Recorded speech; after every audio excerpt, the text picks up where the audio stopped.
Hey, you all. I've been doing a lot of thinking the last few days about Easter and the days leading up to it, the days of Holy Week, because we ought to be thinking and reflecting on those days. We are Easter people. We are people of the resurrection.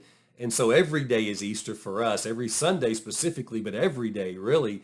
So I've been doing a lot of reflecting on it. It's not like July 4th or Labor Day. Once we get past that day, we don't think about them anymore. Easter is different. We are Easter people.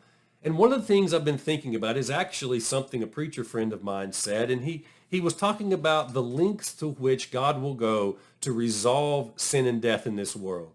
Think about for a moment the length to which Jesus went to make sure that we have life and are not slaves to death and sin.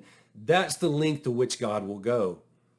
How far have you gone for somebody in the past in a time when you really felt the need to go a long way for somebody to help them out? Can you think of a time when somebody went overboard and really helped you in some situation? My grandfather passed away when I was 7 years old. He had a terrible form of cancer that was extremely rare, and he finally died from the effects of it. It started with a little spot underneath his watch that had a sore, and he thought maybe if he took his watch off that it would heal up, but it never did. And he got other sores, and they wouldn't heal, and before long his body was ravaged.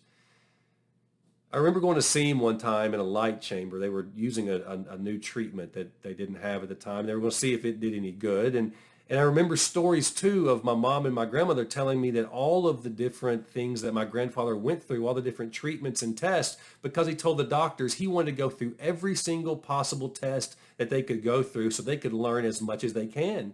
And he wanted to do that because, well, specifically, he had one daughter and one grandson.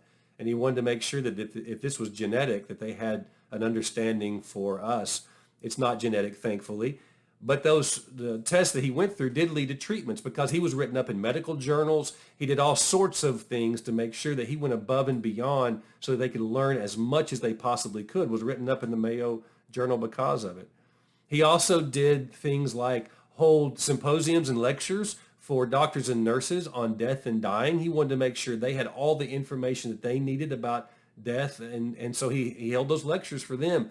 He preached his last sermon against a stool because he couldn't stand up anymore. He sat on it and delivered his sermon because he had a congregation he wanted to share one more thought with, one more bit of information.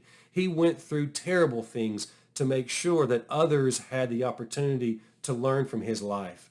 That was always the standard bearer for me about what it meant to really go above and beyond. That's what above and beyond looked like, was Calvin Mauser, my grandfather. But even as far as he went for me specifically and for all people, Jesus went that much further. He went all the way to the cross for us. God was willing to go that far, to go that distance, to make sure that sin was resolved forever and turned into life.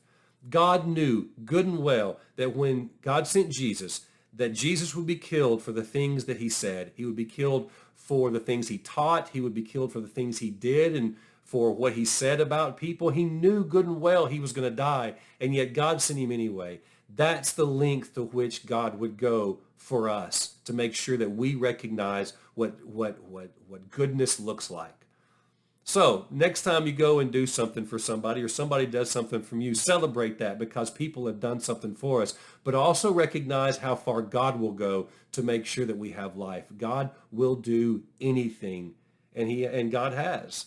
So maybe that's a God we can worship this Sunday. We're going to have drive-in worship again. And maybe you want to come and spend that 30 or 45 minutes and worship with us there in the parking lot of the church. If you do, make sure you leave your windows up and the doors closed. Let's stay very safe in these COVID-19 days. But come and worship with us. Or if you're going to watch at home, you can go to YouTube or Facebook, either one. JenkinsCP.org has the links for it. And we'll all worship a God that will go to any length to make sure that we have life. That's the kind of God we're going to worship this Sunday. I can't wait to see you all then in whatever way I do. And let's go as far as we can for one another, lifting each other up, and we'll do it in the name of God. Y'all take care, and bye-bye.